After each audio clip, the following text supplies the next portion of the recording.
Lowell Edwards of the province, a video edition of the fifth quarter on Thursday before the Lions take on the Calgary Stampeders to close out the 2013 regular season, the regular schedule at home, the ninth game of the year, all of that stuff. Mean nothing game? No, I don't think so. I think this is a real big meaning game. The Lions talking about exactly that as they went through their final preparations, just as they finished them today. Mike Benevides saying this is a delicate game. That was an interesting choice of phrase. And he was speaking specifically about his quarterbacks. It's been a delicate situation, he said. Benevides did. Buck Pierce, of course, will start. He said that Buck Pierce may go the entire game. That's just basically, it's going to be a feel thing. He's going to try and get Travis Lulay into the game, but it was making no guarantee. He said that Travis Lulay is still sore. Lulay made a few throws this week of the long variety, the long bomb variety. Not too many, though, and that was sort of the one thing that, although he had great progression during the course of the practice week, I don't know that he got quite to airing it out and throwing with 100% velocity. So we're still in that sort of transition phase, but Benevides was asked who would start in the West semifinal next week, and he had no answer. Not that you would expect anything really different. So Pierce starts, and Lulay may play.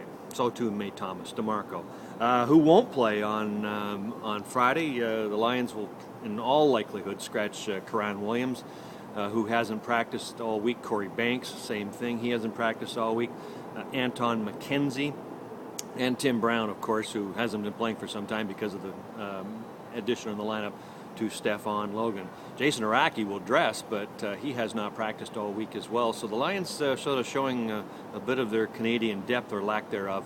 Araki still banged up, but is going to be asked to play a little bit on special teams. For the Stampeders, well, they have nothing to shoot for either, but they have a boatload of injuries, or at least players that they are not willing to risk to injury in Friday's game. John Hufnagel saying earlier in the week, of course, that all three quarterbacks would play, but he's going to be down three offensive linemen, so that's going to be an interesting part of this matchup to see whether or not the Lions can continue to get increased pass rush, which was certainly noticeable in their last game. Nonetheless, John Hufnagel's team is going for a 15-3 record. That has not happened in Calgary since the 1995 season with Wally Buono when he was in control. So there's a little bit of incentive on the side of the Stampeders. 12 noon Friday is our weekly Lions live chat. Come on by here at theprovince.com with your thoughts and your opinions, and we'll talk some Lions football at that point.